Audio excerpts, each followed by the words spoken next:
اعوذ باللہ من الشیطان الرجیم بسم اللہ الرحمن الرحیم وبہ نستعین وهو خیر ناصر ومعین الحمد للہ رب العالمین وصلی اللہ علی سیدنا سید الانبیاء والمرسلین وحبیب الہ العالمین ابی الزہراء محمد واہل بیتہ الطیبین الطاہرین المعصومین اما بعد قال اللہ الحکیم فی کتابہ الکریم بسم اللہ الرحمن الرحیم والذین اجتنبوا الطاغوت ان يعبدوها وانابوا الى اللہ لهم البشرى فبشر عباد الذین یستمعون القول فیتبعون احسنہ اولئک الذین ہداہم اللہ واولئک هم اولو الالباب صدق اللہ العلی العظیم۔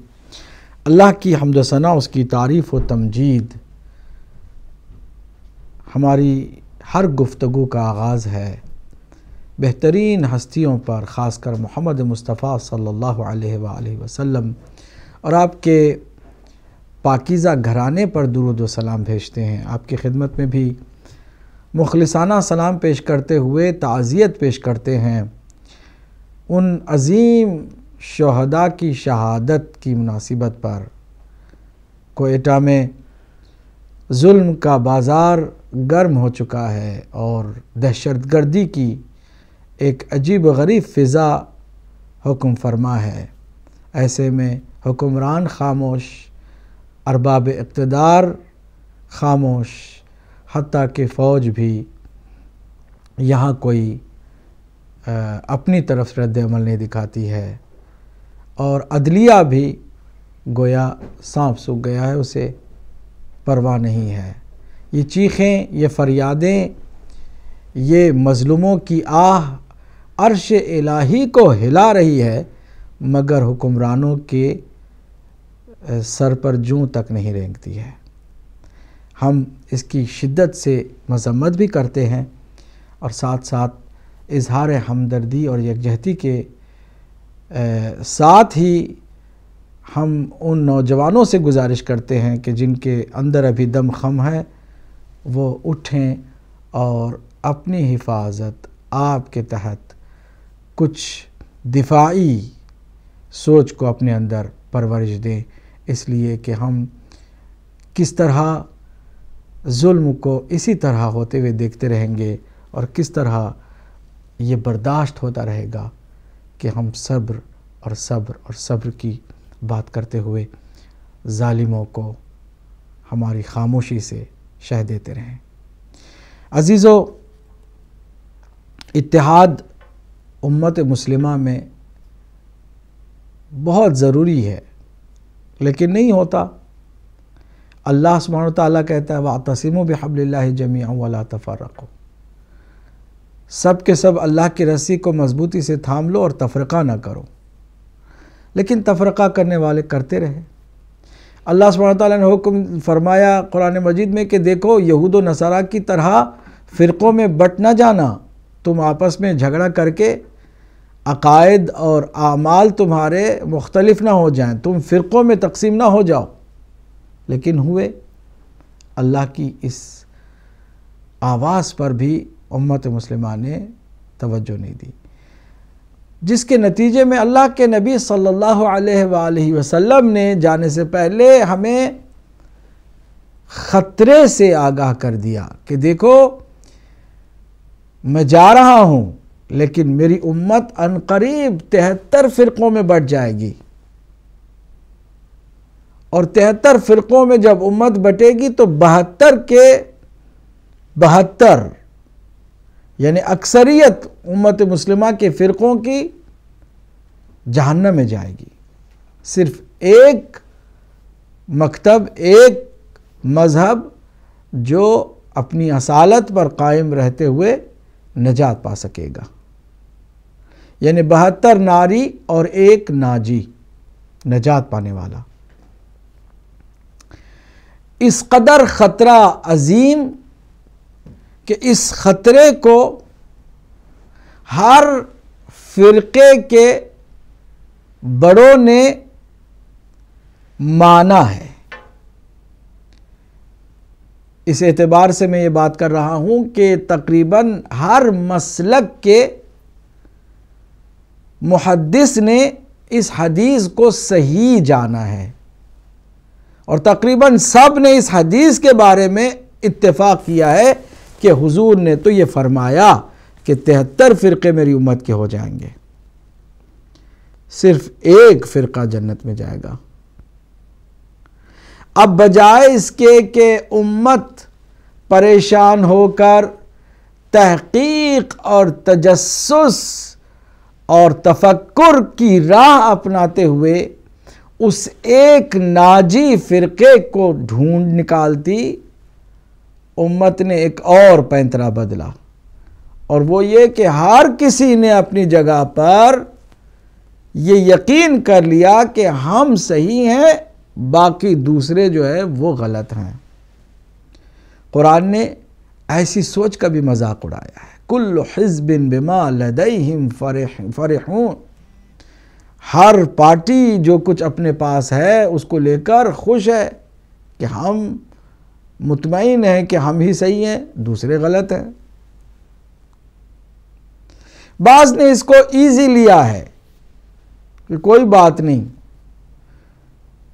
ایسی کوئی بات نہیں ہے، الٹیمیٹلی ایونچولی آخر کار سارے کلمہ گو جنت میں جانے والے ہیں، کوئی بات نہیں، جبکہ نبی مکرم نے واضح خطرے کو بتا دیا اور صحابہ کرام کو بتایا، پھر صحابہ کرام نے آگے اس کو تابعین کے حوالے کیا، تابعین نے تابعین کو بتایا، آج تک خطرے کا تو اعلان ہوتا ہے لیکن توفیق نہیں ہوتی تحقیق کی، توفیق نہیں ہوتی اس فرقے کو جاننے کی۔ عزیزو، ہمارے عقائد کا جو ایک سلسلہ تھا ہم نے اس کو گزشتہ ہفتے تمام کیا، اور نیت یہ کی کہ شاید ہی کسی کے حق میں ایسا پروگرام مفید ثابت ہو اور اللہ سبحانہ وتعالیٰ کی خوشنودی کا سبب بنے، اور رسول مکرم صلی اللہ علیہ وآلہ وسلم کی خوشنودی کا سبب بنے، اور جو پاک و پاکیزہ ہستیاں ہیں جنہوں نے دین کو خالص رکھنے میں قربانیاں دی ہیں وہ ہم سے راضی ہو جائیں۔ اسی نیت کے ساتھ ہم نے ایک پروگرام شروع کیا ہے آج سے، اور یہ تمہیدی گفتگو ہے ہماری۔ پروگرام کا نام ہے مذہب حق کا کوشچن مارک، علامت سوال۔ کون سا 73 میں کون سا مذہب ہے جس کو ہمیں حاصل کرنا ہے تاکہ نجات پا سکیں، حاصل کرنا ہے تاکہ کامیاب ہو سکیں؟ دیکھیے، عام حالات میں دنیاوی امور میں ہم کتنے محتاط ہوتے ہیں کہ اگر 2 روپے کی ہانڈی بھی خریدنا پڑ جائے تو ہم ٹھوک بجا کے دیکھتے ہیں کہیں سوراخ تو اس میں نہیں ہے، کہیں اس میں کوئی عیب تو نہیں ہے۔ یعنی ہم چاہتے ہیں کہ ہمارے وہ 2 روپے بھی ضائع نہ جائیں، اس کے بدلے میں جو چیز خریدی جا رہی ہے وہ صحیح سلامت ہو، اس کے اندر عیب نہ ہو، اس کے اندر کوئی کمی نہ رہ جائے۔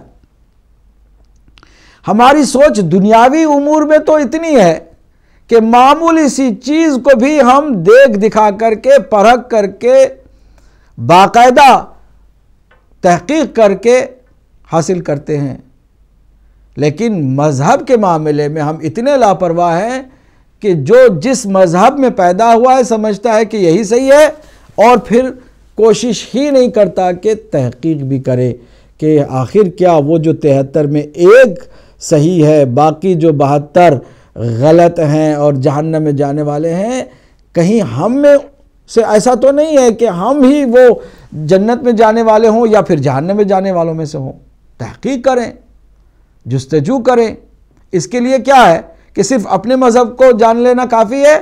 نہیں، آغاز اپنے مذہب سے ہی کریں، لیکن آپ کو 73 فرقوں کی آواز، ان کے عقائد اور ان کی باتوں کے بارے میں بھی جاننا کم از کم اتنا ضروری ہے کہ آپ خود عقل سے یہ فیصلہ کر سکیں کہ کون سا صحیح ہے کون سا غلط ہے۔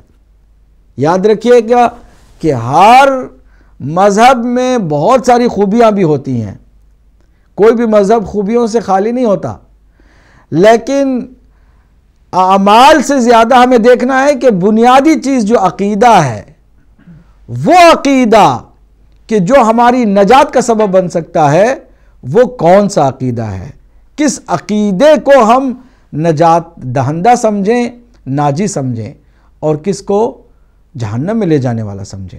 یہ بہت اہم ہے۔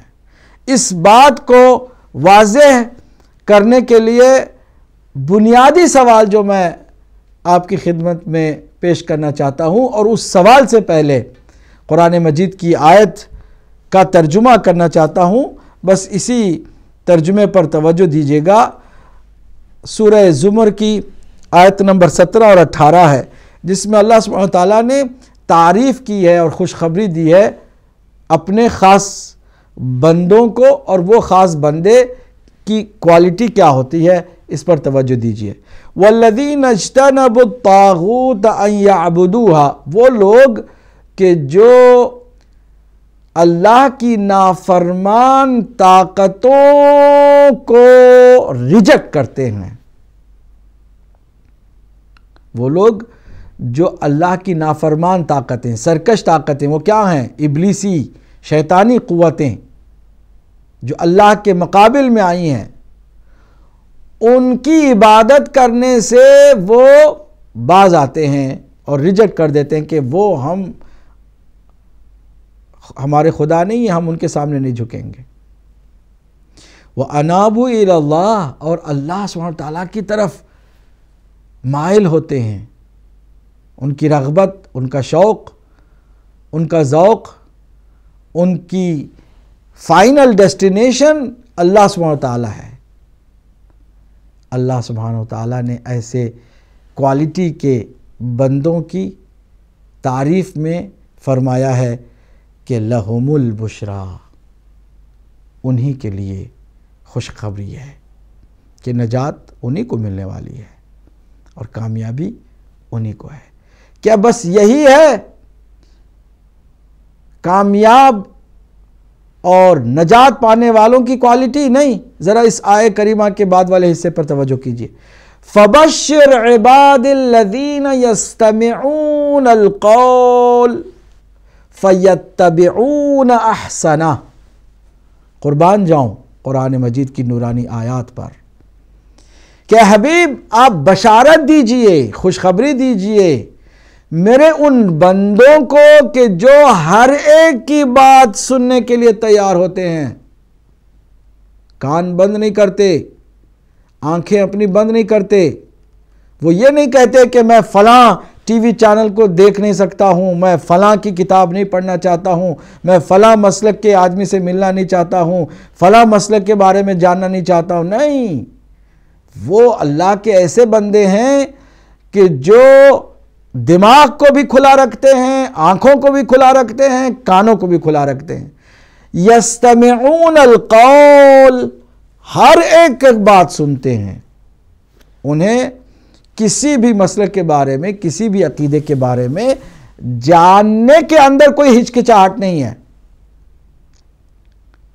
ابھی اسی ایک کوالٹی کو میں سامنے رکھوں گا اور پھر میں آپ سے پوچھوں گا کہ آپ کے ملا کیا کہتے ہیں، وہ میں آپ سے بعد میں پوچھوں گا، لیکن قرآن مجید نے کوالٹی بیان کی ہے کہ بشارت دے دو، خوشخبری دے دو میرے ان بندوں کو کہ جن کی یہ کوالٹی ہے کیا کہ الذین یستمعون القول، وہ ہر ایک کی بات سنتے ہیں، فیتبعون احسنہ، لیکن اتباع کرتے ہیں اس میں سے جو بیسٹ ہے، اس میں سے جو بہتر ہے اس کی۔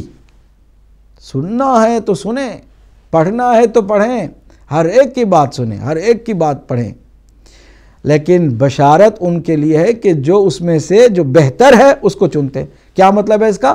اس کا مطلب یہ ہے کہ جب اللہ کے نبی نے فرمایا کہ 73 فرقے، اس میں سے 72 جہنم میں جائیں گے، ایک جنت میں جائے گا، تو ہر کسی کو سارے فرقوں کے عقائد کے بارے میں کچھ نہ کچھ معلوم ہونا چاہیے، جاننا چاہیے۔ یستمعون القول کی اس روح سے اس کے بعد پھر جو بہترین ہے اس کو چننا چاہیے. یہ نہیں کہ میرے آبا و اجداد، میرے بابا، میرے دادا، میرے پردادا انہوں نے جو عقیدہ اپنایا ہوا میں اسی پر قائم رہوں گا، مجھے ادھر ادھر نہیں ہونا ہے، کیونکہ پھر میں اپنے گھر والوں کی سرکشی اور ان کی نافرمانی کرنے والا بن جاؤں گا. میں جس کو پیر مانتا آیا ہوں اسی کو مانتا رہوں گا، میں جس کو اپنا ملا تسلیم کر چکا ہوں اسی کی اتباع کرتا رہوں گا. نہیں، یہ جو بشارت پانے والے اللہ کے بندے ہیں وہ ہیں کہ جو بات سب کی سنتے ہیں لیکن چنتے ان باتوں میں جو بہترین ہے اس کو ہیں. فَيَتَّبِعُونَ أَحْسَنَ، اتباع کرتے ہیں بہترین ان باتوں میں سے بہترین بات کو. پھر اللہ سبحانہ وتعالیٰ نے ایسے ہی لوگوں کو ہدایت پانے والے بھی اور عقل والے بھی بتایا ہے. دیکھیے، اولئک الذین ہداہم اللہ، یہی وہ لوگ ہیں کہ جن کو اللہ سبحانہ وتعالیٰ ہدایت سے نوازتا ہے. یہی لوگ ہیں جب آپ گھر سے نکلتے ہی نہیں ہیں، جب آپ دوسروں کے بارے میں جانتے ہی نہیں ہیں، نہ آپ نے کسی اور مسئلے کی کتاب پڑھی ہے، نہ اس پر تحقیق کی ہے، نہ جستجو کی ہے، بیٹھے ہوئے اپنی مسجد میں اپنے گھر میں اور میں یہ ہوں تو میں یہی رہوں گا، آخری وقت تک میرا عقیدہ یہی رہے گا، یہ لوگ نقصان پاتے ہیں. اور ہدایت ان کو اللہ سبحانہ تعالیٰ نہیں دیتا. کس کو دیتا ہے؟ جو ہر ایک کی سنتے ہیں لیکن جو بہترین ہے اس کی اتباع کرتے ہیں. وَأُولَئِكَ هُمْ أُولُو الْأَلْبَابِ، اور یہی لوگ ہیں صاحبان عقل. اب میں ایک سوال جو کرنے والا ہوں یہ کہ کیا قرآن مجید کی اس آیت کے ہوتے ہوئے اپنے کسی ملا کی بات سن کر کے اپنی آنکھ بند رکھ سکتا ہے کہ بھائی دیکھو فلاں مسلک کے علماء سے نہ ملنا، فلاں مسلک کی ٹی وی چینل کو نہ دیکھنا، فلاں مسلک کی کتابیں نہ پڑھنا، گمراہ ہو جاؤ گے، جادو تم پر ہو جائے گا؟ یہ روکنے کی بات تحقیق سے، فکر کرنے سے، غور کرنے سے، تجسس سے روکنے کی بات کوئی کرتا ہے تو کیا وہ قرآن کی آیت صریح واضح آیت کے خلاف نہیں جا رہا؟ کیا وہ ہمیں اندھی تقلید پر مجبور نہیں کر رہا ہے کہ دیکھو بس ان معاملات میں تمہیں تحقیق نہیں، خاص کر مذہب کے بارے میں، جبکہ مذہب کے بارے میں سب سے زیادہ آپ کو تحقیق کرنا ہے، کیونکہ آپ کی قبر میں آپ کو اکیلے جانا ہے، مجھے اپنی قبر میں اکیلے جانا ہے.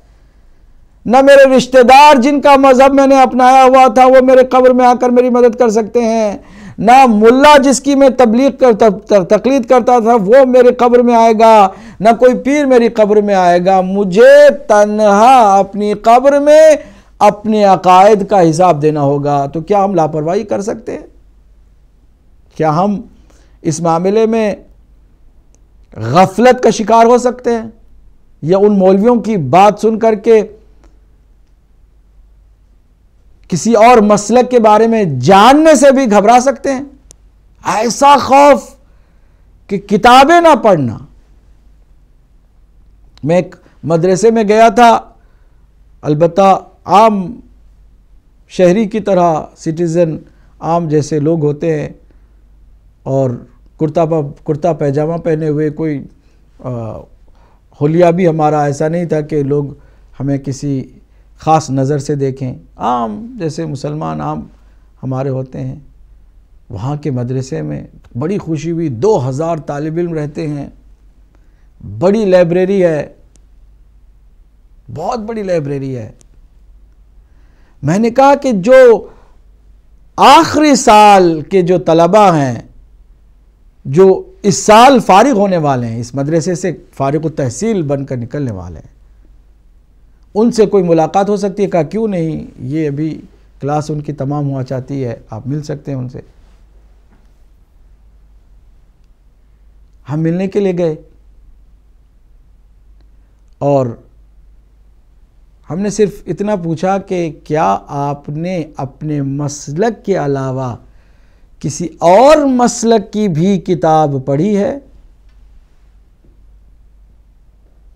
چاروں طرف سے خاموشی، ایک طالب علم نے بھی حامی نہیں بھری. بعد میں لائبریری میں جا کے اندازہ ہو گیا کہ کسی اور مسلک کی کتاب ایک نہیں ہے، ساری کتابیں وہاں ہیں لیکن کسی مسلک کی کتابیں نہیں، پابندی ہے، نہیں پڑھ سکتے آپ۔ جب آپ دین کو آپ کے اپنے مسلک کے اندر ایسے بند رکھیں گے کہ قرآن کی اس آیت کے ہوتے ہوئے آپ کو ایک خوف سا ہو گیا ہوگا کہ اگر کسی اور مسلک کی کتاب پڑھنے لگ جائیں گے تو شاید یہ اپنے مسلک سے ہٹ جائیں گے، جبکہ ہمیں حق پر چلنا ہے، نہ کہ اپنے مسلک پر۔ اپنا مسلک حق ہو، برحق ہو تو 100 بسم اللہ، اور اگر نہیں تو والسلام۔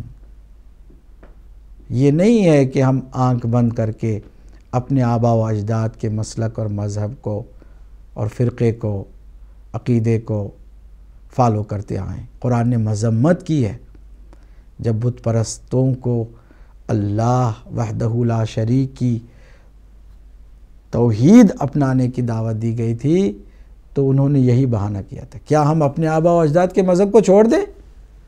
جو یہی کرتے رہے ہم بھی وہی کریں گے۔ ہم اپنے آبا و اجداد کے طریقے کو چھوڑ نہیں سکتے ہیں۔ اللہ سبحانہ تعالیٰ نے ایسے سوچ کی مذمت کی ہے، اندھی تقلید کی مذمت کی ہے۔ آنکھوں پر پٹی جس مذہب میں بھی پہنائی جاتی ہے، بنیادی طور پر پٹی اپنی آنکھوں میں باندھنے والے کو سمجھنا چاہیے کہ بھائی میں ابھی اس طرح آنکھ بند کر کے کسی مسلک کو فالو نہیں کروں گا، چاہے وہ میرے ماں باپ کا اپنا مذہب کیوں نہ ہو۔ بنیادی سوال اس آیت کریمہ کی روشنی میں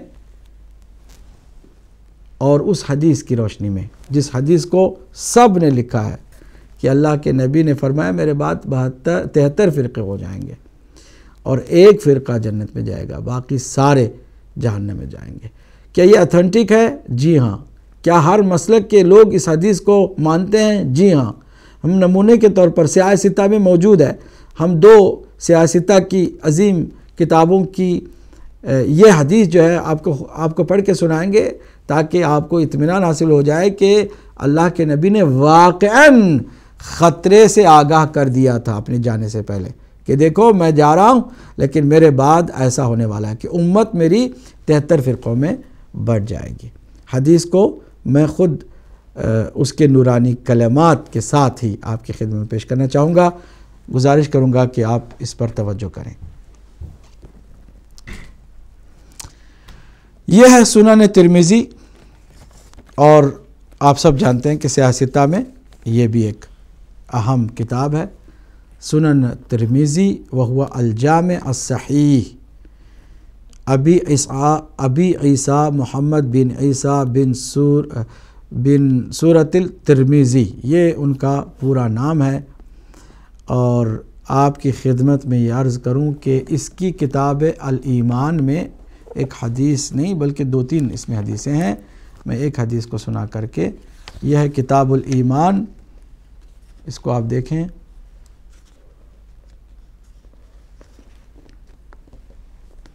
کتاب الایمان، اور اس کی حدیث باب ہے باب ہذہ الامہ، 18واں باب ہے اس کتاب الایمان کا، باب ہذہ الامہ، 2640 حدیث نمبر ہے، اس پر توجہ کریں۔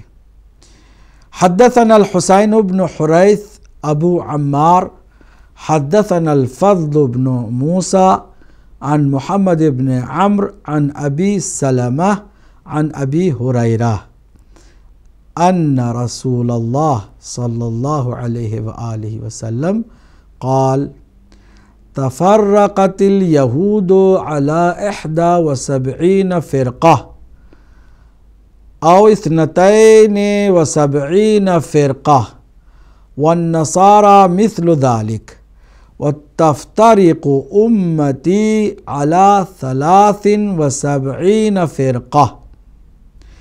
کہتے ہیں کہ ہمیں حدیث کی ہے حسین بن حریث ابو عمار نے، اور انہیں حدیث کی ہے فضل بن موسیٰ نے، محمد ابن عمرو سے اور انہوں نے ابی سلمہ سے اور ابی سلمہ نے ابو ہریرہ سے کہ ابو ہریرہ نے حضور اکرم صلی اللہ علیہ وآلہ وسلم سے سنا ہے کیا کہ فرمایا کہ یہودی 71 فرقوں میں بٹ گئے یا 72 فرقوں میں بٹ گئے اور نصارہ بھی ان کی طرح ہو گئے، یعنی ان کے بھی نصارہ کے بھی 72 فرقے ہو گئے، اور میری امت 73 فرقوں میں بٹ جائے گی، میری امت 73 فرقوں میں بٹ جائے گی۔ وفی الباب عن سعد و عبداللہ ابن عمر و عوف بن مالک، کہتے ہیں اس باب میں سعد سے بھی حدیث آئی ہے، عبداللہ ابن عمر سے بھی اور عوف بن مالک سے بھی۔ قال ابو عیسیٰ، جنہوں نے لکھا ہے نا وہ ابو عیسیٰ کیا فرماتے ہیں؟ حدیث ابی ہریرہ حدیث حسن صحیح، یہ جو حدیث ابو ہریرہ کی نقل کی گئی ہے یہ حدیث صحیح ہے، حسن ہے، صحیح ہے۔ آئیے اس کے بعد دوسری حدیث میں تھوڑے سے الفاظ مختلف ہیں، اسی کو ہم منو آپ کی خدمت پڑھ کے سناتے ہیں۔ محمود بن غیلان سے، پھر ابو داود الحفری سے، سفیان الثوری سے، عبد الرحمن بن زیاد سے، انعم الافرقی سے، عبداللہ ابن یزید، عبداللہ ابن عمر قال قال رسول اللہ صلی اللہ علیہ وآلہ وسلم لَيَأْتِيَنَّ عَلَىٰ أُمَّتِي مَا أَتَىٰ عَلَىٰ بَنِي إِسْرَائِيل حَذْوَ النَّعْلِ بِالنَّعْلِ، فرمایا اللہ کے نبی صلی اللہ علیہ وآلہ وسلم نے کہ میری امت پر وہی سب کچھ ہوگا جو بنی اسرائیل پر ہوا، یعنی جو حالات بنی اسرائیل کے تھے وہی منعن میری امت کے ہوں گے، یہاں تک کہ حذو النعل بالنعل، جیسے ایک جوتی کا دوسرے جوتی کے ساتھ میل ہوتا ہے، بالکل اسی طرح تمام حالات بالکل بنی اسرائیل کے حالات جیسے ہوں گے۔ حتیٰ یہاں تک کہ ان کان منہم من اتا امہ علانیۃ لکان فی امۃ من یصنع ذلک، فرمایا کہ یہاں تک کہ بنی اسرائیل میں سے اگر کسی نے نعوذ باللہ کھل کے کھلم کھلا اپنی ماں کے ساتھ زیادتی کی ہے، زنا کیا ہے، تو میری امت میں بھی کوئی ایسا پیدا ہوگا جو بالکل اسی طرح گناہ کرے گا۔ وَإِنَّ بنی اسرائیل، اور بے شک بنی اسرائیل تفرقت علی 72 ملہ، 72 ملہ، کہ بنی اسرائیل 72 فرقوں میں ملت میں تقسیم ہو گئے۔ وَتَفْتَرِقُ أُمَّتِي عَلَى 73 ملہ كُلُّهُمْ فِي النَّارِ، یہ توجہ والی بات ہے، فرمایا میری امت 73 فرقوں میں بٹ جائے گی، کلہم فی النار، سارے کے سارے جہنم میں جائیں گے، الا ملت واحدہ، صرف ایک ملت ہوگی، ایک گروہ ہوگا، ایک مذہب ہوگا، ایک مسلک ہوگا جو جنت میں جانے والا ہوگا۔ قال، اب یہ اس کے بعد والی بات کو پر ہم بعد میں گفتگو کریں گے۔ قال من ہی یا رسول اللہ، وہ جو نجات پانے والی ایک امت ہے، ملت ہے، وہ کون ہوگی؟ قال ما انا علیہ و اصحابی، وہ جو جس پر میں ہوں آج، جو میں ہوں اور میرے اصحاب ہیں۔ قال ابو عیسیٰ ھذا حدیث حسن غریب مفسر، یہ حدیث حسن ہے، غریب ہے، تفسیر اس کے اندر کی گئی ہے کہ بعد میں بھی حصے کو بیان کیا گیا ہے۔ لا نعرفہ مثل ھذا الا من ھذا الوجہ، ہم اس کو اس طرح کی حدیث کو نہیں جانتے مگر صرف اسی ایک ذریعے سے، یعنی اس کے زیادہ شہرت نہیں ہے، یعنی ایک ہی اس کا جو بیان کرنے کا جو طریقہ ہے وہ یہاں پر بیان کیا گیا ہے۔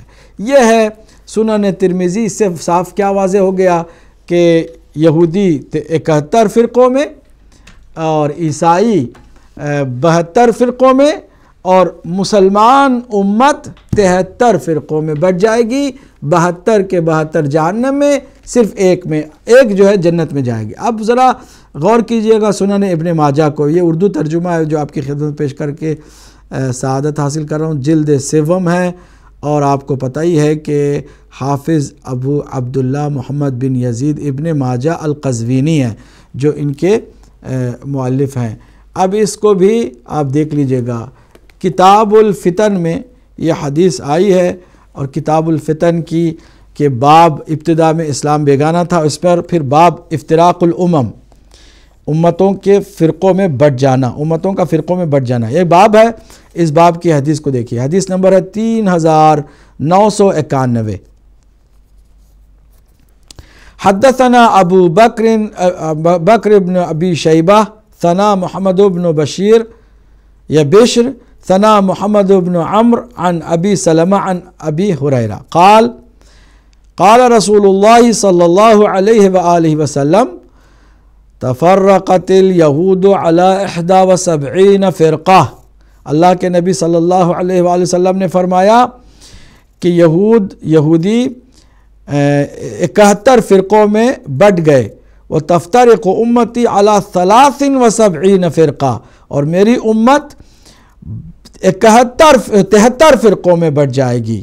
یہ حدیث ہے، اس کے بعد بھی حدیثیں اسی طرح کی اس باب میں موجود ہیں۔ میں زیادہ آپ کو حدیث ہی میں الجھا کے نہ رکھوں، حدیث موجود ہے سب پر۔ یہ بات واضح ہے کہ اللہ کے نبی نے خطرہ ظاہر کر دیا، اور ہر کوئی کہہ رہا ہے کہ ہم صحیح ہیں، دوسرے غلط ہیں۔ یہی تھوڑا سا ہم کام آپ کے کام کو آسان کرنے کے لیے کرنے جا رہے ہیں کہ ہم کوشش یہ کریں گے، ہماری تمہیدی گفتگو پر توجہ کر لیجئے، ہماری کوشش ہوگی کہ امانت داری کے ساتھ ہر فرقے کی دلیل من و عن، بغیر اس میں کچھ ملاوٹ کیے آپ کو سنائیں گے۔ آپ کو گویا گھر بیٹھے بھرپور ایک تحقیقی دستاویز مل رہے ہیں۔ اگر انصاف سے آپ ان چیزوں کو سنیں گے تو ہدایت ٹی وی کا آپ شکریہ بجا لائیں گے، اور حقیر کو دعاؤں میں یاد رکھیں گے۔ میں سوچتا ہوں کہ میرے مرنے سے پہلے یہ کام اس پلیٹ فارم سے کر دوں تاکہ اللہ اور اس کے رسول کی خوشنودی کا سبب بنوں۔ میں ایک چھوٹا سا ادنا سا محقق طالب علم ہوں، لیکن جستجو کرنے والا، تحقیق کرنے والا۔ جب میں بالغ ہوا تھا تو میں نے اپنے والدین سے بھی کہہ دیا تھا کہ اس حدیث کے ہوتے ہوئے میں تحقیق کی طرف جا رہا ہوں، اور آپ مجھے اجازت دیں کہ جہاں مجھے حق لگے گا میں اس مذہب کو اپنا لوں، اور ہرگز اس بات کو میں گارنٹی کے ساتھ نہیں کہہ سکتا ہوں کہ جو آپ کا مذہب ہے اسی پر میں برقرار رہوں گا، اس کی کوئی گارنٹی نہیں ہے، کیونکہ حکم یہ ہے کہ میں اس نجات پانے والے مذہب میں شامل ہو جاؤں جس سے مجھے نجات مل سکتی ہے۔ میری قبر میں کوئی اور نہیں آ سکتا ہے، میں بالغ ہو گیا ہوں اور میں اس طرف جانا چاہتا ہوں تحقیق کر کے۔ یہی روش اگر ہر کسی کے پاس ہو تو وہ تو بہت اپنے سارے اوقات اسی میں لگا دے اور اپنی سارا وقت اسی میں لگا دے، اور پھر جا کے اسے حق ملے۔ لیکن آسانی یہ ہے کہ جو کچھ کام ہو چکا ہے وہ ہم آپ کو تحقیقی دستاویز کے طور پر پیش کر دیں، آپ لوگوں کے کام میں آسانی ہو جائے گی، اور آپ لوگوں کو فیصلہ کرنے کے لیے بہت آسانی فراہم ہو جائے گی۔ میں یہاں پر ایک بنیادی سوال کرنا چاہوں گا، اس سوال پر توجہ کیجیے۔ سوال یہ ہے کہ کیا آپ اس بات کے لیے تیار ہیں کہ اگر کوئی مذہب آپ کو 73 میں سے نجات دینے والا برحق نظر آ گیا، اور آپ کے دل نے، آپ کے ضمیر نے گواہی دی کہ ہاں یہ آدمی صحیح کہہ رہا ہے اور یہ بات بالکل صحیح لگ رہی ہے مجھے، تو کیا اتنی جرأت آپ کے اندر ہے کہ اپنے آباء و اجداد کے مذہب کو آپ چھوڑنے کے لیے تیار ہو جائیں؟ یہ میرا سوال ہے۔ اور مجھے اس بات کا بھی اندازہ ہے کہ ایسی سوچ رکھنے والوں کی بھی تعداد بہت کم ہوگی۔ کہ کم از کم یہی سوچ بنیادی ہم اپنے اندر پیدا کر لیں کہ بھائی 73 میں جب ایک نجات پانے والا ہے تو جو ملے گا صحیح دل کو دماغ کو تسلی اور اطمینان دلانے والا مذہب میں اس کو اپنا لوں گا، چاہے مجھے اپنے آبا و اجداد آبائی مذہب کو اور مسلک کو چھوڑنا ہی کیوں نہ پڑ جائے۔ یہی ایک سوچ اگر انسان کے اندر پیدا ہو جائے، میں کہتا ہوں کہ ہم نے کافی حد تک تیاری کر لی ہے۔ اور اگر نہیں، آپ 1000 دلیل دیں، آپ 100 قرآن کی آیتیں پڑھ کر سنائیں اور 100 واضح علامتیں بھی ظاہر ہو جائیں، پھر بھی ہم اپنے آبائی مسلک کو چھوڑ نہیں سکتے ہیں۔ اگر یہ ضد اور یہ ہٹ دھرمی ہے جو کہ اکثر میں پائی جاتی ہے، معذرت کے ساتھ میجارٹی کی سوچ ایسی ہے کہ نہیں بھائی ہمیں نہیں بدلنا ہے، ہمیں چینج نہیں ہونا ہے، ہم دنیا میں مشکلات کو دعوت نہیں دے سکتے ہیں، جو ہے آرام سے اپنے مسلک میں اپنے مذہب میں جو ہوگا دیکھا جائے گا۔ اگر یہ بات ہے تو اس ضد اور ہٹ دھرمی کا جو نقصان ہے نا، وہ کسی اور پر نہیں ہے، خود ہماری اپنی ذات پر ہے۔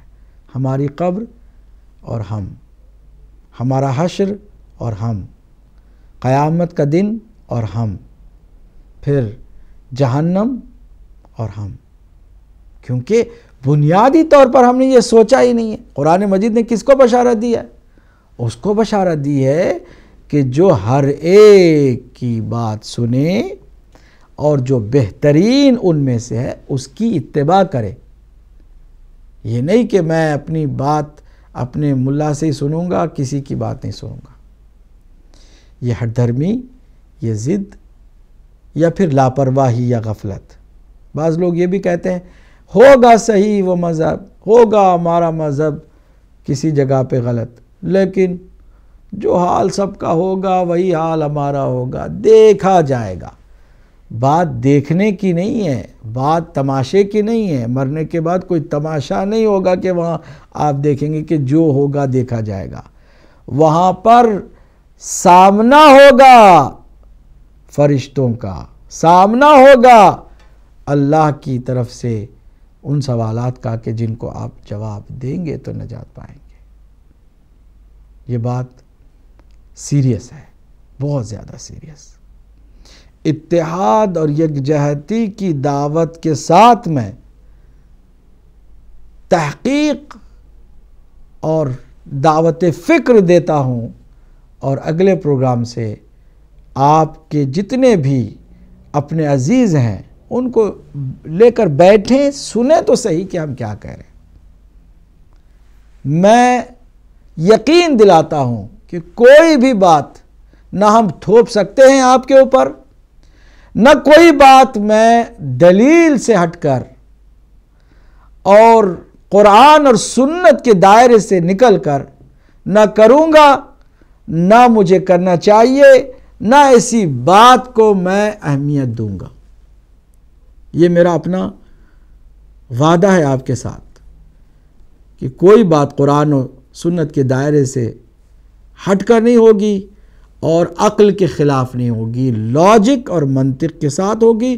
اور یہ تحقیق امانت داری بھی، یہ ایک اور اہم وعدہ آپ کے ساتھ کروں کہ امانت داری سے بھی میں بھرپور آپ کی خدمت میں سرخرو ثابت ہونے والا ہوں انشاءاللہ، کہ جب بھی آپ کوئی حوالہ ہم سے سنیں اور ہم سے حاصل کریں اس میں پورا امین ثابت ہو کے رہوں گا انشاءاللہ، کیونکہ میرا مقصد صرف یہ ہے کہ کہیں ہم میں بھی کوئی کمی ہو تو وہ بھی دور ہو جائے اور ہم پرفیکشن کی طرف آگے بڑھیں۔ میں اسی پر آج کی گفتگو کو روکتا ہوں اور کالرز کو شامل کرتا ہوں۔ یہ ہماری تمہیدی گفتگو تھی، اگلے پروگرام سے انشاءاللہ ہماری باقاعدہ گفتگو کا آغاز ہوگا کہ جہاں سے ہم اس مذہب حقہ کو سمجھنے کی کوشش کریں گے۔ پروگرام کا نام کیا ہے؟ مذہب حقہ، لیکن سوالیہ نشان کے ساتھ۔ آئیے پہلے کالر کو آج کے پروگرام میں شامل کرتے ہیں۔ السلام علیکم ورحمۃ اللہ۔ جی السلام علیکم ورحمۃ اللہ. وعلیکم السلام ورحمۃ اللہ. جناب عباس عابدی صاحب، سید ذاکر حسین شاہ کر رہا ہوں. ماشاء اللہ. ذاکر حسین شاہ صاحب فرمائیے لوٹن سے. عابدی صاحب، میں آج آپ کی باتیں سن کر رو پڑا ہوں. آپ حقیقت میں اہل سنت والجماعت کے عوام کے ہمدرد ہیں، جو انہیں ظلمات سے نکال کر نور کی طرف لانا چاہتی ہیں. اور وہ لوگ جو جھوٹ بول کر لوگوں کو اہل بیت سے دور رکھنا چاہتے ہیں، وہ ان کے دشمن ہیں، جبکہ وہ ان کو اپنا خیر اندیش سمجھ رہے ہیں. صرف ہدایت کے لیے ایک حدیث ثقلین پر کوئی غور کرے. کیوں کہ ان کے اہل سنت والجماعت کے محدثین کے نزدیک یہ ایک متواتر حدیث ہے. اگر اسی ایک حدیث پر کوئی عالم دین غیر جانبدار طریقے سے، غیر متعصبانہ طریقے سے، منصفانہ انداز میں، یا کوئی عام مسلمان یہ غور کرے تو وہ ہدایت حاصل کر سکتا ہے. ہمارا خاندان بہت بڑا پیروں کا خاندان تھا، علماء خاندان تھا. میں نے خود میں نے اصول الفقہ، اصول الحدیث، اصول التفسیر علماء ازہر سے پڑھے ہیں. فقہ حنبلی اور علم الحدیث کی تعلیم مکہ یونیورسٹی سے حاصل کی. میں نے سنی مدارس سے بھی تعلیم حاصل کی ساری زندگی 10 گاؤں میں. اور میں نے تحقیق کی. جو آج آپ باتیں کر رہے ہیں بالکل میں اسی نتیجے پر پہنچا ہوں کہ اگر کوئی تحقیق کرنا چاہے تو وہ مذہب اہل بیت سے باہر جا ہی نہیں سکتا. جو اہل سنت والجماعت کی کتابوں میں اور تفسیروں میں اور حدیث کی کتابوں میں اہل بیت کے فضائل لکھے ہوئے ہیں، اگر یہ علماء ان کو منو ہن عوام کے سامنے پیش کر دیں تو مذہب اہل بیت راتوں رات پھیل سکتا ہے.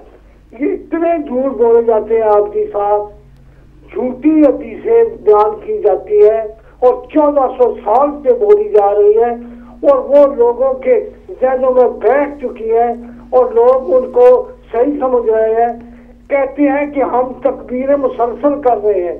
کبھی ہم نے تکبیر مسلسل میں وہ حدیثوں کے بارے میں کوئی بات نہیں سنی جو من گڑت ہے اور جو صحابہ کے فضائل میں ہے.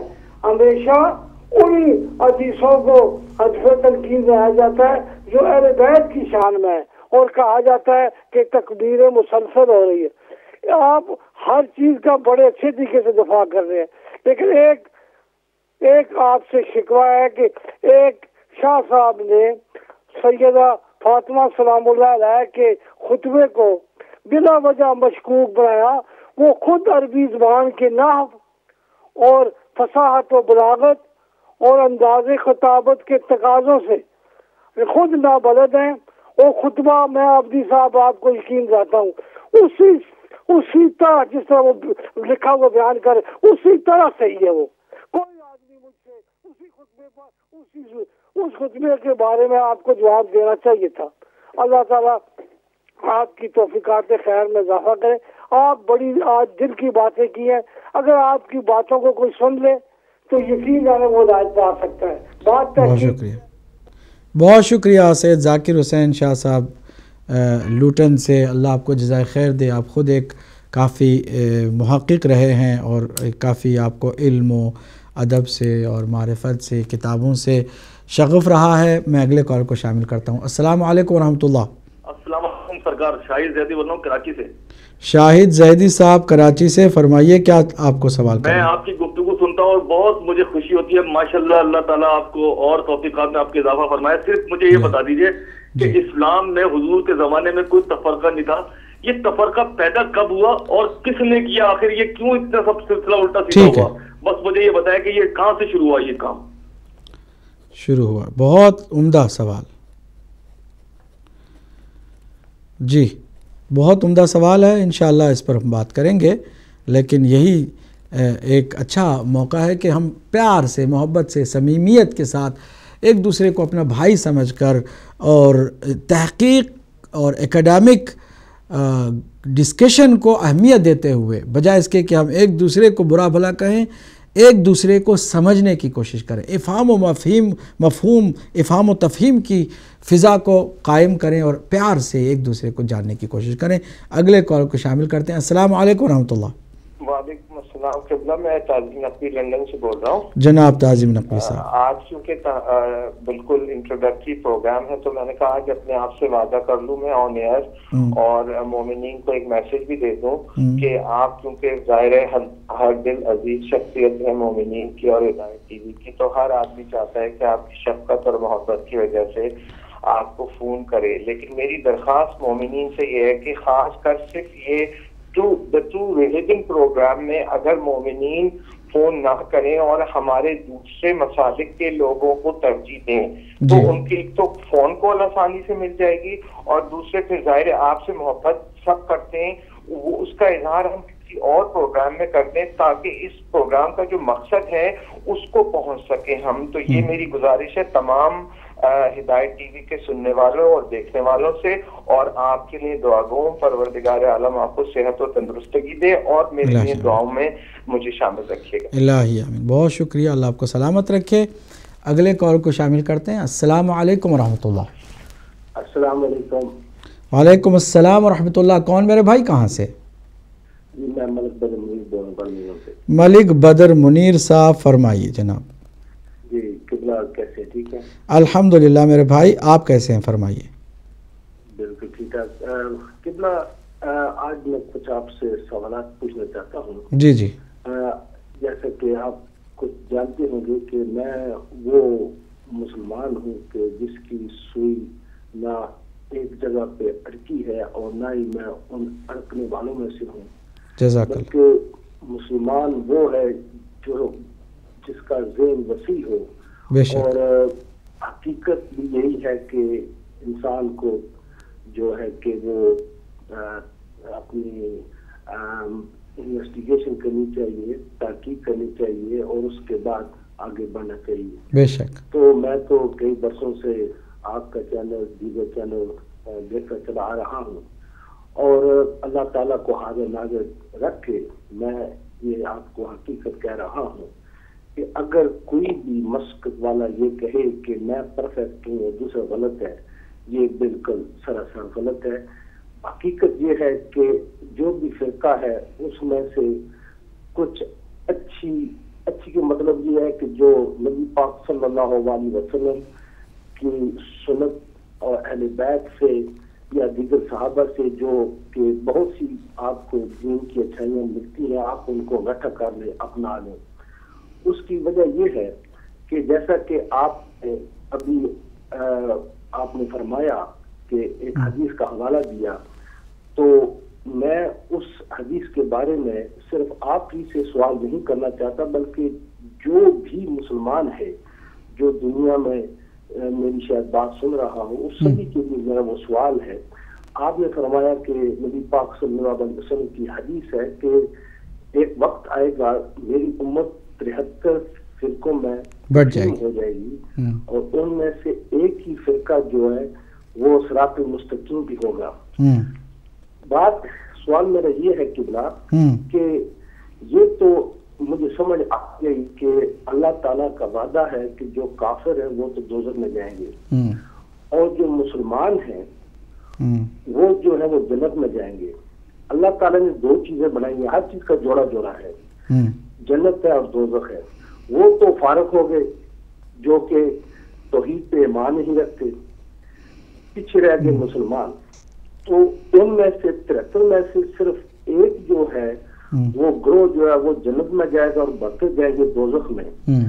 تو بے شک یہ حدیث سبھی، کوئی سنی ہے، بریلوی ہے، جو بند ہے، اہل شیعہ جو بھی ہے، وہ اسی حدیث کو پکڑ کے حوالہ دیتا ہے۔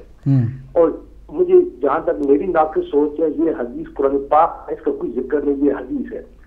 تو اگر اس حدیث کو کوئی بھی مسلمان یہ پکڑ کے بیٹھ جائے کہ بھائی یہ تو بالکل سچی ہے، تو پھر مجھے یہ بتائیے گا کہ اللہ تعالیٰ نے یہ تکلیف کیوں کی ہے کہ دوزخ اور جنت بنانے کی؟ تو دوزخ کی بنا دے تو بہتر تھا، یعنی کہ یہ حدیث کسی خاطر میں فٹ نہیں ہوتی. تو یہ سب سے میرا پہلا یہ سوال ہے کہ یہ حدیث 100% اللہ نبی پاک صلی اللہ علیہ وسلم کی تعلیم اور قرآن حکیم سے ٹکراتی ہے، یعنی کہ یہ صفا جو چاہے کوئی کہے بخاری میں یا بخاری میں یا مسلم شریف میں یا فلانے میں دمکانے میں، اس کی کیا حیثیت ہے، اس پہ روشنی ڈالیے گا. بالکل. میرا پہلا سوال یہ ہے. دوسرا سوال میرا یہ ہے کہ اپنا آپ نے، میں نے کافی عرصے سے سنا کہ باغ صدق کا مسئلہ اور حضرت فاطمہ الزہرا سلام اللہ کے گھر کے بنانے کا، تو وہ اپنا حوالہ دیا جاتا ہے کہ بخاری شریف میں، مسلم شریف میں، فلانی شریف میں، یہ ہے وہ ہے. جہاں تک مجھے سمجھ ہے کہ قرآن حکیم سب سے مقدس، وہ پاک و پاک ہے کیونکہ وہ اللہ تعالیٰ کا فرمان ہے، اور جو حدیث ہے یہ نبی پاک صلی اللہ علیہ وسلم کا فرمان ہے. اور کوئی چیز جو نبی پاک صلی اللہ علیہ وسلم کے رسالت کے بعد پیش آئی وہ تعریف ہے. تو سبھی علماء کہتے ہیں جی فلانی حدیث میں یہ ذکر ہے، وہ باغ صدق کا وغیرہ وغیرہ. اگر حدیث میں اس کا ذکر ہے تو پھر کربلا کا بہت بڑا ایک بہت ہی اپنا دردناک واقعہ ہے، تو وہ بھی تو پھر حدیثوں میں گھسے دے نا. تو حدیث اور قرآن پاک وہ دونوں پاک ہیں، اور کچھ حدیثیں جو ہے نکال کے قرآن پاک میں رہا کہ قرآن پاک بڑا ہو جائے گا. یعنی کہ ہر چیز کا ایک مقام ہوتا ہے، تو ہم نے تعریف کو بھی حدیثوں میں گھسیڑا ہوا ہے. یعنی کہ اس پہ بھی آپ روشنی ڈالیے گا. تیسرا میرا قبلہ سوال یہ ہے کہ حضرت علی علیہ السلام کہ آپ یعنی کہ جتنی بھی جنگیں ہوئی، آپ کا بہت بڑا نام ہے، شجاعت ہے، یعنی کہ ایک بہت بڑا مارکہ آپ کے پاس. تو مجھے یہ بتائیے گا کہ جو ابو سفیان تھا، اس کا بیٹا وغیرہ، یہ پہلی جنگ سے، جنگ بدر سے لے کے جنگ جمع یا جو بھی آخری جنگ تھی حضرت علی علیہ السلام کے زمانے میں ہوئی، تو ان جنگوں میں یہ ابو سفیان کا ٹولہ وغیرہ تھے. تو مجھے یہ بتائیے گا کہ اس کسی جنگ میں بھی نہ ابو سفیان کو قتل کیا گیا، نہ معاویہ کو، نہ دوسری تیسری کو. تو یعنی کہ پھر آپ نے کیوں قتل کیا؟ یہ تو یعنی کہ یہ تو دوسرے کافروں کے لشکر میں یہ سپہ سالار تھے. تو اس پہ روشنی ڈالیے گا کہ وہ تو ٹھیک ٹھاک آخر میں وہ اپنی موت مرے، یعنی کہ وہ تو کسی جنگ میں شہید نہیں ہوئے. اس پہ روشنی ڈالیے گا. اللہ تعالیٰ آپ کو جزا دے. اس میں سب میری کنفیوژن ہے. اللہ آپ کو سلامت رکھے. ملک بدر منیر صاحب، ہم نے آپ کو فل ٹائم دیا اور ساری باتیں بھرپور توجہ کے ساتھ سنی. اگلے کال کو دیکھتے ہیں کون ہے. جی السلام علیکم ورحمۃ اللہ. ہلو السلام علیکم. وعلیکم السلام ورحمۃ اللہ. جی میں ریحانہ پروین بات کر رہی ہوں لاڑکانہ سے. جی فرمائیے. پہلے تو آپ کو خوش آمدید. ہمارا کل سے آپ کا چینل چل رہا ہے. ماشاء اللہ. ہاں بند ہو گیا تھا، بہت ہم لوگوں نے کہا، لیکن بس شکر ہے کل سے چل رہا ہے. الحمدللہ. میرے پہلے تو آپ سے تعزیت ہے جو کوٹیا میں واقعہ ہوا. بے شک. اللہ ان کو جنت نصیب کرے.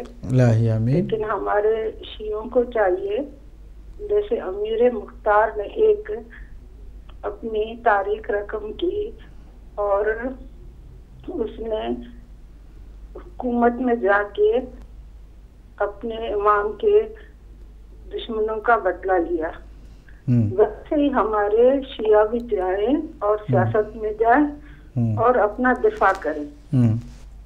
دوسری بات میرا سوال یہ ہے کہ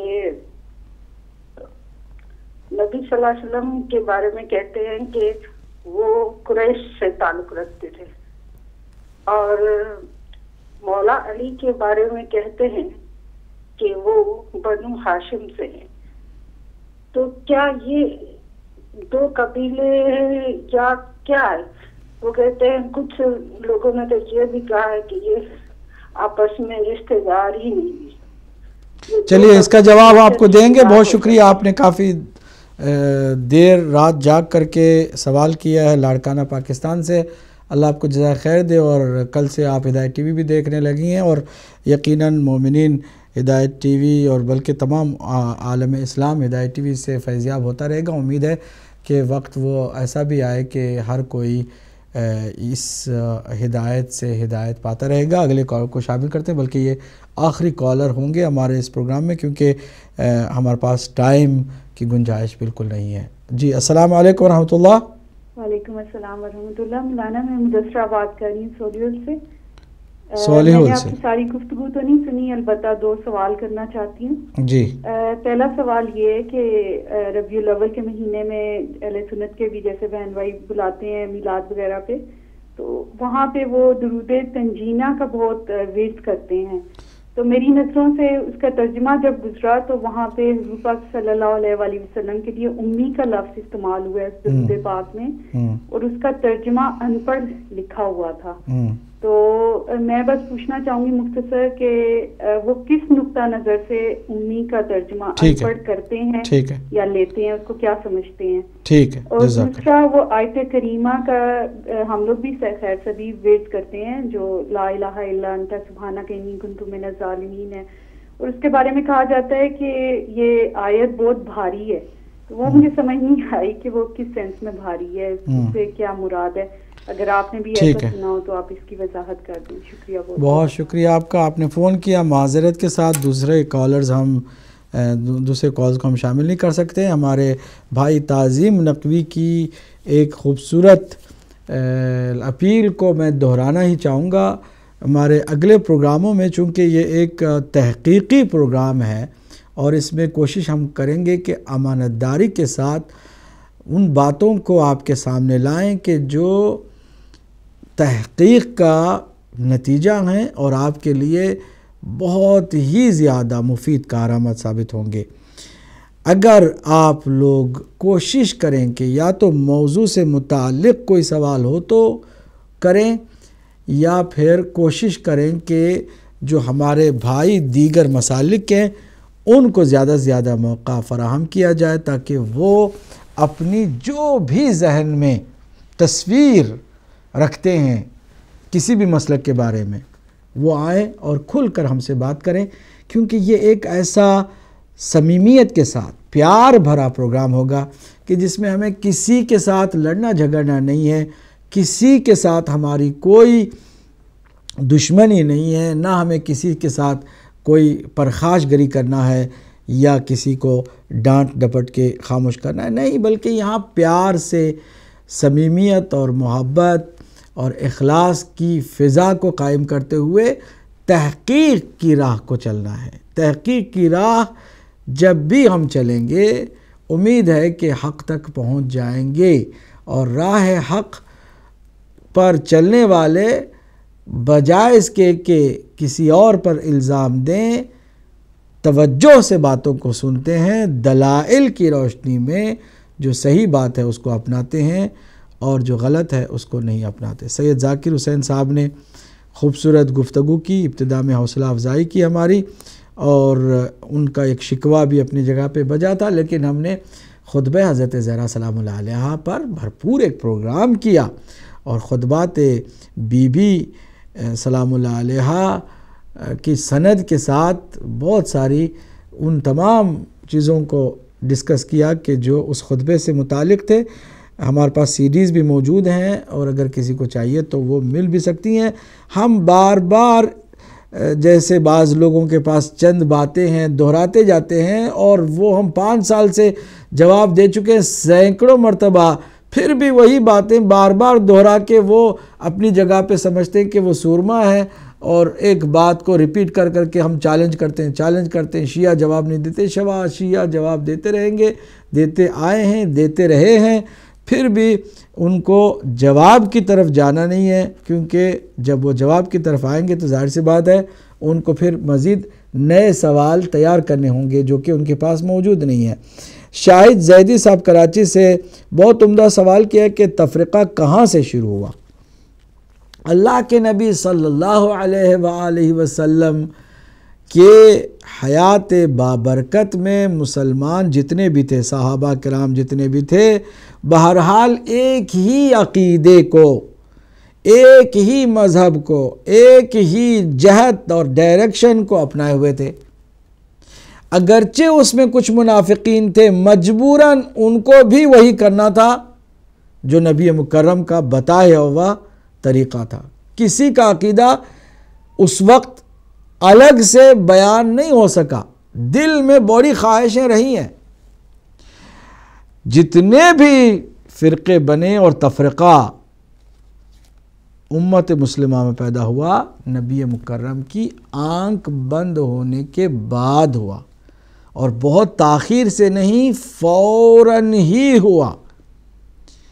ابھی جنازہ اٹھایا نہیں گیا تھا، ابھی نبی مکرم کو دفنایا ہی نہیں گیا تھا کہ امت میں تفرقہ بہرحال پیدا ہو گیا۔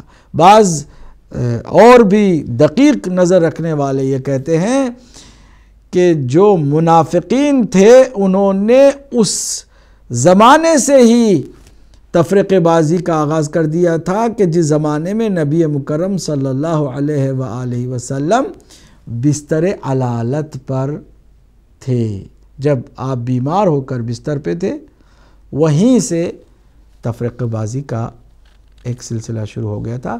لیکن جہاں سے بھی جو بھی شروع ہو، دیکھنا یہ کہ صحیح کیا ہے، غلط کیا ہے۔ تعظیم نقوی صاحب کو میں پھر خراج تحسین پیش کرتا ہوں، اور امید رکھتا ہوں کہ ان کی اپیل پر ہمارے دیگر ریگولر کالرز جو ہے وہ توجہ دیں گے، اور موقع دیں گے زیادہ سے زیادہ ہمارے دیگر بھائیوں کو۔ ملک بدر منیر برمنگھم سے بہت عمدہ گفتگو انہوں نے فرمائی، ہم نے بھرپور ان کی باتوں کو سنا توجہ کے ساتھ۔ پہلی بات جو انہوں نے کہی کہ اگر کوئی یہ کہے کہ ہم پرفیکٹ ہیں باقی سب غلط ہیں، تو یہ بالکل صحیح بات نہیں ہے۔ ہم نہیں کہہ رہے ہیں، نبی مکرم صلی اللہ علیہ وآلہ وسلم کہہ رہے ہیں، فرما رہے ہیں کہ 73 میں 72 سارے کے سارے غلط ہوں گے، ایک جنت میں جائے گا، ایک ناجی ہوگا، نجات پانے والا ہوگا۔ یہ پہلے سوال کا جواب ہو گیا۔ اب دوسرا جو آپ نے سوال کیا کہ یہ حدیث اگرچہ ہر کوئی کتابوں میں ہے اور ہر کوئی اس کو لے کر کے بیان کرتا ہے، قرآن سے ٹکراتی ہے۔ دیکھیے میرے بھائی، قرآن سے یہ نہیں بالکل ٹکراتی، بلکہ قرآن کی بتائی ہوئی منطق اور لاجک کے ساتھ ساتھ چل رہی ہے۔ قرآن اٹھائیے میرے بھائی، قرآن اٹھائیے گا اور دیکھیے گا۔ میں انشاءاللہ اگلے پروگرام میں آپ کے اس سوال کا مدلل قرآنی جواب دوں گا، قرآن کی آیات سے۔ قرآن دیکھیں گے تو آپ کو بار بار اکثریت کی مذمت نظر آئے گی۔ قرآن مجید نے میجارٹی کی مذمت کی ہے۔ امت مسلمہ میں ٹھیک ہے، کلمہ پڑھ لیا ہے، ظاہری طور پر مسلمان ہو گئے ہیں، لیکن کیا یہ نجات پانے والے ہیں؟ جنہوں نے نبی مکرم کی باتوں کو سنی انسنی کر دی، نبی مکرم کی وصیت کو نعوذ باللہ پس پش ڈال دیا، بلکہ جو حضور نے فرمایا اس کے خلاف کیا، اپنی دنیا کی خاطر، اپنی معمولی مادی فائدے کی خاطر۔ کیا صرف کلمہ پڑھ لینے سے جنت ان کو مل جائے گی؟ کیا قرآن نے کہیں یہ ایک جگہ پر بھی ایسی کوئی ہمیں معمولی سی بھی خوشخبری ایسی دی ہے کہ تم کلمہ پڑھ لو تو باقی سب تمہارے معاف ہیں اور تم جنت میں چلے جاؤ گے؟ کیا کہیں قرآن مجید میں ایسا ہے؟ نہیں، بلکہ اللہ سبحانہ وتعالیٰ نے واضح طور پر فرمایا ہے کہ تمہیں امتحان کی منزل سے گزرنا ہے۔ ہم دیکھنا چاہتے ہیں کہ تمہارے اعمال میں کس کے اچھے، کس کے عقائد کتنے اچھے ہیں۔ دیکھنا چاہتے ہیں کہ تم جو کلمہ پڑھ کے آئے ہو، نبی کی اور اللہ کی بات بھی سنتے ہو یا صرف اپنی کا سنتے ہو۔ تو مختصر اس کا جواب یہ ہے کہ قرآن نے جب یہ فرمایا کہ اکثریت غلط ہے، اللہ کے نبی نے بھی اس کی طرف اشارہ کر دیا کہ میری امت میں بھی میجارٹی غلط ہوگی، صرف اور صرف ایک مذہب جو ہے وہ نجات پانے والا ہوگا۔ اسی لیے ہر کسی کو تحقیق کرنے کی ضرورت ہے، اسی لیے ہر کسی کو اس نجات پانے والے مسلک کی تلاش میں نکلنا چاہیے۔ یہ ایسی کوئی بات نہیں کہ جس سے نبی مکرم کی حدیث قرآن سے ٹکراتی ہو، بلکہ قرآن کی بالکل ہم آہنگ حدیث ہے۔ تیسرا سوال ہمارے بھائی نے جو کیا ملک بدر منیر صاحب نے کہ باغ فدق کا مسئلہ یا دروازہ گرانے کا مسئلہ، یہ جو کچھ بھی حضور کے بعد ہوا، وصال کے بعد، یہ تو تاریخ ہے، چاہے وہ بخاری میں لکھے کہیں بھی لکھے، تاریخ کو حدیث کا نام نہیں دیا جا سکتا ہے۔ بالکل بات صحیح ہے آپ کی، تاریخ الگ چیز ہے، حدیث الگ چیز ہے۔ لیکن تاریخ میں اگر کوئی حقیقت ہے تو کیا ہم حقیقت کو نظر انداز کر سکتے ہیں؟ اگر کوئی واقعہ ہوتا ہے تو آپ اسے بالکل ہی نظر انداز کر سکتے ہیں؟ سوال یہ ہے، تاریخ حدیث جیسی نہیں ہے۔ حدیث کا انکار، قرآن کا انکار مسلمانوں کو دین سے نکال دیتا ہے۔ بالکل آپ کی بات بجا ہے، مقام تاریخ کا حدیث کے برابر نہیں ہے، لیکن کیا کوئی تاریخ کی حقیقت جھٹلا سکتا ہے؟ اگر کوئی ایک حقیقت ہے، سب نے کہا ایسا ہوا، سب نے کہا ایسا ہوا، سب نے کہا ایسا ہوا، کوئی کہے کہ بھائی چونکہ حدیث میں نہیں آیا ہے اس لیے میں نہیں مانتا حدیث۔ اور اگر آپ تاریخ کو اور بھی زیادہ واضح سمجھنا چاہیں تو نبی مکرم کا وجود بھی تاریخ ہے۔ حضور نے کوئی بات کہیں فرمائی تھی حدیث، وہ حدیث بھی تاریخ ہے۔ آپ کہیں بھائی یہ حدیث ہے، کہاں پر فرمایا اللہ کے نبی نے؟ مدینے میں۔ کس نے سنا؟ فلاں نے سنا۔ یہ تو آپ تاریخ بیان کر رہے ہیں۔ تاریخ کے اندر بھی حدیث ہے، حدیث کے اندر بھی تاریخ ہے۔ تاریخ اگر غلط ہو تو نہ ماننا چاہیے، جس طرح سے حدیث بھی غلط ہو تو نہیں ماننا چاہیے۔ لیکن اگر تاریخ حقیقت پر مبنی ہے تو پھر آپ اس سے آنکھ نہیں چرا سکتے۔ آپ کے گھر کے پڑوس میں، آپ کے پڑوس میں کوئی حادثہ پیش آ جاتا ہے، کوئی آ کے ظالم ظلم کرتا ہے، کوئی ڈاکو آ کے ڈاکہ ڈالتا ہے، اور آپ کہیں کہ بھئی یہ تو حدیث نہیں ہے لہٰذا میں اس کو تو نہیں مانتا۔ بھئی ماننے نہ ماننے کا تعلق حدیث سے یا قرآن سے ہی نہیں ہے، بلکہ جو حقیقت ہے نا تاریخ کی، اس سے بھی ماننے اور نہ ماننے کا تعلق جڑ جاتا ہے۔ جو حقیقت ہے اسے ماننا پڑے گا، چاہے وہ تاریخ ہو چاہے وہ حدیث ہو۔ اور اگر حقیقت نہیں ہے تو حدیث بھی ہے تو نہیں مانیں گے ہم۔ کیوں مانیں گے اس حدیث کو کہ جو نعوذ باللہ جعلی ہے اور اللہ کے نبی نے نہیں فرمایا، کسی نے اس کو بنا کے اللہ کے نبی پر تھوپ دیا؟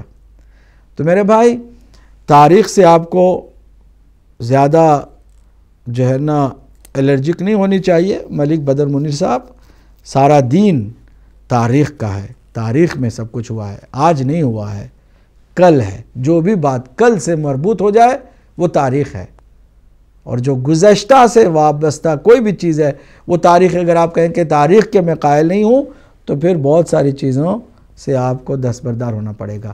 تاریخ اگر حقیقت کے ساتھ ہے تو اس کو بہرحال آپ کے لیے ضروری ہے کہ آپ مانیں۔ مولا علی صاحب نے آپ نے جو بہت عمدہ سوال یہ بھی کیا کہ ابو سفیان تو پہلے دن سے اسلام کے خلاف جنگیں لڑتا رہا، سپہ سالار رہا، جنگ بدر میں بھی، جنگ احد میں بھی وہ اسلام کے خلاف آتا رہا، تو مولا علی نے ان کو پہلے ہی دن قتل کیوں نہیں کر دیا؟ کیوں نہیں موقع پا کر کے اس کو پہلے ہی دن ختم کر دیا کہ بعد میں اس کا بیٹا معاویہ نہ آتا، پھر اس کے بعد اس کا بیٹا یزید نہ آتا، پھر بنو امیہ کے لوگ آ کر کے اہل بیت اطہار پر ظلم کرتے، یہ سب کچھ نہ ہوتا، سب کچھ معاملہ ٹھیک ہو جاتا، ابو سفیان کو کیوں نہ قتل کر دیا جاتا؟ اگر ابو سفیان مولا علی کے مقابل میں جیسے اس کے رشتہ دار آئے تھے، شیبہ، عتبہ، اگر ولید وغیرہ، اگر ان کی جگہ پہ ابو سفیان بھی آتا مولا علی کے مقابل میں تو مولا علی واقعاً بھی قتل کر دیتے۔ وہ آیا نہیں، وہ اتنا مکار اور اتنا چالاک کہ کہاں کس کے ساتھ کس کے مقابل میں کھڑے ہونا ہے وہ جانتا تھا۔ مولا علی کے مقابل میں کبھی بھی وہ نہیں آیا ہے، مولا علی نے اس کو جان بوجھ کر چھوڑا بھی نہیں ہے۔ اب رہی بات اس کے بعد ہی کیوں نہ پکڑ کے اس کو مار دیا جاتا، اسلام کا یہ دستور نہیں ہے کہ اگر نارمل حالات ہیں، جنگ نہیں ہو رہی ہے، نارمل حالات ہیں تو کسی کو بھی پکڑ کے آپ مار دیں، یہ اسلام کا دستور نہیں ہے۔ اسلام ظاہر پر مبنی ہے۔ اس کے علاوہ میرے بھائی یہ بھی ہے کہ مولا علی کے بارے میں آپ نے سنا ہوگا اور رسول اللہ صلی اللہ علیہ وآلہ وسلم نے بھی فرمایا ہے کہ علی کی تلوار جو اللہ کی جانب سے ملی تھی ذوالفقار، وہ اگلے 70 نسلوں کو دیکھ کر چلتی تھی۔ اگر ان میں سے ایک بھی کوئی مومن پیدا ہونے والا ہے نا تو اس مومن کی خاطر وہ قتل سے بچ جاتا تھا۔ مولا علی کی تلوار میں یہ کمال تھا کہ تلوار کسی پر چلتی تو صرف اس پر چلتی کہ جس کی آئندہ نسلوں میں کوئی ایک بھی مومن ہونے والا نہیں ہے، سارے اس جیسے ہی کافر ہی پیدا ہونے والے ہیں۔ لیکن اگر کسی کے اوپر نہیں چلی ہے، وہ بچ گیا ہے، تو اس کا مطلب یہ کہ ممکن ہے کہ آئندہ اس کی نسل میں کوئی ایک ایسا مومن بھی پیدا ہو۔ چنانچہ خود یزید کا بیٹا، اس کا نام اس کے دادا کے نام پر معاویہ ضرور رکھا گیا تھا، لیکن اس کی عادت، اس کا عقیدہ، اس کی سوچ نہ اپنے باپ پر جاتی تھی نہ اپنے دادا کے اوپر جاتی تھی۔ معاویہ ابن یزید، اس کو بھی گلا گھوٹ کے مار دیا گیا جب اس نے آ کے پہلے ہی مرحلے میں یزید کے بعد اعلان کر دیا کہ نہ میرا باپ حق پر تھا نہ میرا دادا حق پر تھا، یہ حکومت کا حق صرف اور صرف اہل بیت اطہر کا، اور ہم سب کے سب غاصب ہیں، اور میں اس حق کو حقدار کے حوالے کرنا چاہتا ہوں۔ وہیں سے پھر مروان اور مروان کے لوگوں نے اسے تکیہ منہ میں رکھ کے دبا کے قتل کر دیا اور شہید کر دیا۔ بہرحال ہم یہ کہنا چاہتے ہیں بھائی کہ پہلے تو اسلام ظاہر پر عمل کرنے کو کہتا ہے، اور کوئی بھی ابو سفیان جیسا مولا علی کے بالکل روبرو جنگ میں آیا نہیں تھا، اس لیے بچ گیا۔ تیسری بات یہ کہ اگر کسی اور موقع کو بھی مولا علی نے ہاتھ سے جانے دیا تھا تو یقیناً مولا علی کی جو تلوار ہے وہ اگلی نسلوں کو دیکھ کر چلتی ہے کہ کہیں کوئی مومن اگر درمیان میں آتا ہے تو اس کی خاطر یہ رک جاتی ہے تلوار۔ ریحانہ پروین لاڑکانہ پاکستان سے، بہرحال سوال جو ان کا تھا وہ یہ کہ مولا علی کو کہتے ہیں بنو ہاشم سے ہیں اور نبی مکرم کے لیے کہتے ہیں قریش سے ہیں۔ قریش ایک بہت بڑے پورے مکے کے رہنے والوں کے قبیلے کو کہا جاتا ہے۔ اس قریش کے اندر مختلف قبیلے ہوتے ہیں اور مختلف قبیلوں میں بنو ہاشم ہے، اور بنو ہاشم میں یہی مولا کائنات اور پیغمبر اکرم دونوں کے دونوں ایک ہی خاندان سے ہیں، یہ چچا زاد بھائی ہیں اور ایک ہی نور کے دو ٹکڑے ہیں، اور عبد المطلب ان دونوں کے دادا ہیں، ابو طالب حضرت علی کے اور عبداللہ نبی مکرم کے والد ہیں، تو ان دونوں کو سگے بھائی کہا جاتا ہے، اور ان دونوں کا جو رشتہ ہے وہ ایک ہی خاندان اور ایک ہی شجرے سے ہے، چنانچہ اس میں کسی دشمن کو بھی کوئی شک کی گنجائش نہیں رہ گئی ہے۔ مدثرہ صالحل سے درود جو گنجینہ پڑھا جاتا ہے اس میں امی کا لفظ آیا ہے اور اس کا ترجمہ لکھا گیا ہے، ان پڑھ تو کیا اس سے مراد ہے؟ قرآن مجید نے نبی مکرم کو امی کہا ہے، اور یہ امی کوئی برا لقب نہیں ہے، قرآن کا دیا ہوا بہت ہی زیادہ بابرکت اور بہت زیادہ فضیلت والا لقب ہے۔ امی یعنی مادرزاد، کہتے ہیں ماں کو مادرزاد۔ نبی مکرم صلی اللہ علیہ وآلہ وسلم جب سے پیدا ہوئے ہیں اور جب تک دنیا میں رہے ہیں کسی اور سے نبی مکرم نے تعلیم حاصل نہیں کی، زان و ادب کو طے کر کے کسی سے پڑھائی نہیں کی۔ اگر ان پڑھ کا معنی یہ ہے کہ کسی اور سے نہیں پڑھا ہے تو یقیناً بات صحیح ہے، اور یہ فضیلت والی بات ہے۔ جو کچھ بھی ہے آپ کے پاس وہ علم لدنی ہے، جو اللہ کا دیا ہوا علم ہے۔ آپ کو کسی سے پڑھنے کی ضرورت ہی نہیں ہے، آپ امی ہیں، اللہ نے آپ کو پہلے سے ہی مکمل علم سے سرشار کر کے بھیجا ہے۔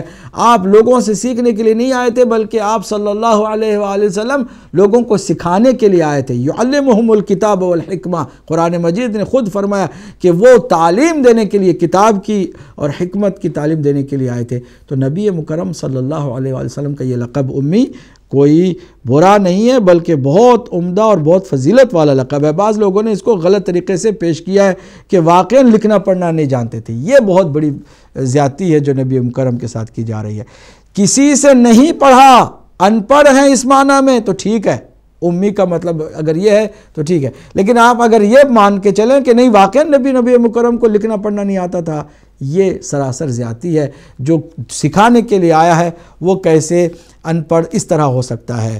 ہاں، دنیا والوں سے اس نے کوئی تعلیم حاصل نہیں کی، اس کا یہ مطلب ہے۔ وہ جو آیت ہے جو انبیاء علیہ السلام کی زبان مبارک سے دعائیہ شکل میں موجود ہے قرآن مجید کے اندر، انی کنت من الظالمین، سبحانک انی کنت من الظالمین، یہ جو آیت ہے اس کو بھاری کہا جاتا ہے۔ بھاری کرنے کا مطلب یہ ہے کہ یہ واقعاً بھی انسان کو اللہ سے ملانے اور انسان کو توبہ کرنے کا سلیقہ سکھانے والی آیت ہے۔